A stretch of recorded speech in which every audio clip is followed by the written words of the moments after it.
Sveiki visi! Ši fizikos paskaita skirta trumpai aptarti Perseidų lietui, populiariausiam ir ryškiausiam meteorų pasirodymui, kuris vyksta kasmet kaip gražus mūsų vasaros sezono uždarimas, vainikavimas. Tai yra vienas iš gausiausiai ir pas mus geriausiai matomų meteorų įvykių. Ir geriausia jį stebėti yra būtent iš rugpjūčio 12 į 13 dienos naktį po vidurnakčio. Būtent todėl ir ši paskaita. Perseidų lietus prasideda, kai Žemė įskrieja į zoną, kuri kertasi su Svifto-Tutlo kometos orbita. Kometos orbitoje esančios dalelės ir dulkės patenka į mūsų Žemės atmosferą ir joje efektyviai sudega.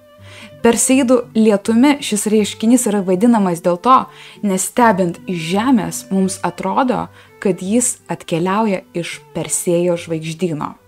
Pirmiausia, į šį regioną Žemė patenka apie Liepos mėnesio vidurį, kuomet dulkelių tankis yra menkas ir tada matome vos keli meteorai.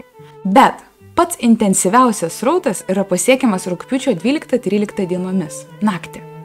Tuo metu Žemė persikelia į kitą srauto pusę ir kosminių dalelių skaičius vėl nukrenta. Mūsų planeta iš šios srauto visiškai pasitraukia apie 3 rugpjūčio savaitę. Greitis yra 30 km per sekundę apytiksliai. Tad bet kokia dulkelė patekusi į atmosferą įsiliepsnoja.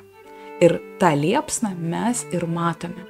Šis procesas vyksta apie 100-120 km aukštyje.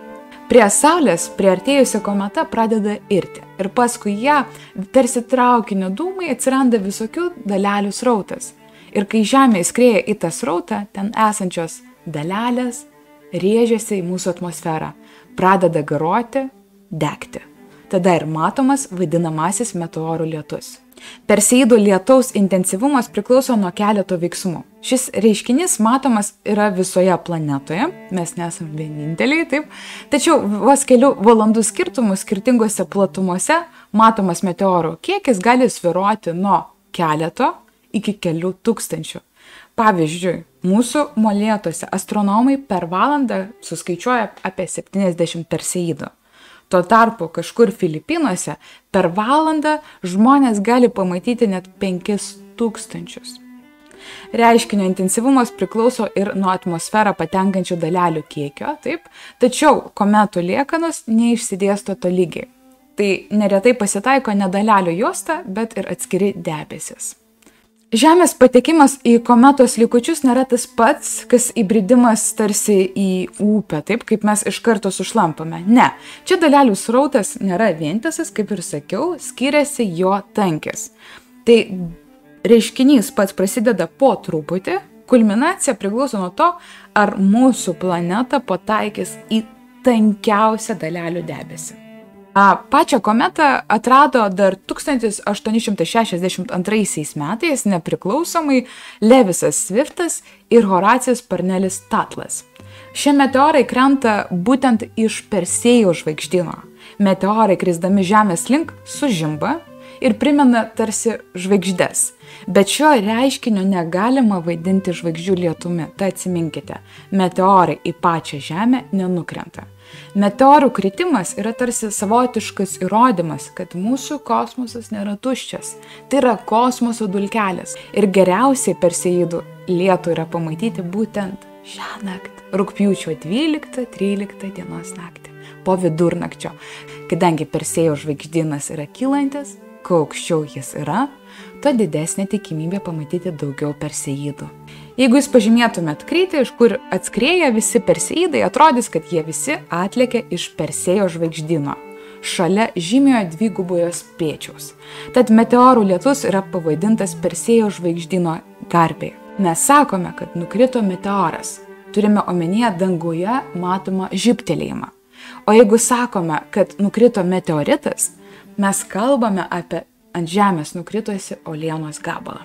Kasgi buvo tas Persėjas? Na, prisiminkite graikų mitologiją, Argo miesto karalius, kuris nukirto galvą pačiai medūzai. Taip? Jis negalėjo tiesiai į ją pažvelgti, nes kitaip virs akmeniu. Tai jis ėjo atsukęs nugarą ir žiūrėjo tik tai į jos atspindį varinėme skyde. Į jo ranką valdė pati Atenė ir su jos pagalba jis nukirto Medūzai galvą. Tai vat, jo garbė ir pavadintas yra žvaigždynas. Nors šių meteorų radiantas yra Persėjo žvaigždynė, tikrai nebūtina žinoti, kur jis yra, kad pamatytume šį įspūdingą reginį. Mat danguje meteorai pasirodyti gali iš bet kurios pusės. Kaip stebėti Perseidus nesudėtinga, tiesiog susiraskite tamsią vietovę, kurios neteršia miestų skleidžiama šviesa. Ir skirkite maždaug 20 minučių adaptacijai, taip kad akis priprastų prie tamsos. Pakelkite tada jas aukštyn į dangų ir žiūrėkite ir žvalgykitės bet kuria kryptimi, taip. Greitai judantis ir ryškus Perseidai dažnai palieka jonizuotų dujų pėdsakus, kurie išlieka keletą sekundžių po paties meteoro išnykimo. Tad suspėti tikrai įmanoma. Norintiems pasigrožėti, taip, pasiimkite, aišku, miegmaišį galit pasiimti, ir pledą, kad nesušaltumėt. Ir pabaigai linkiu jums visiems sėkmingos meteorų medžioklės, nepamirštamų vaizdų.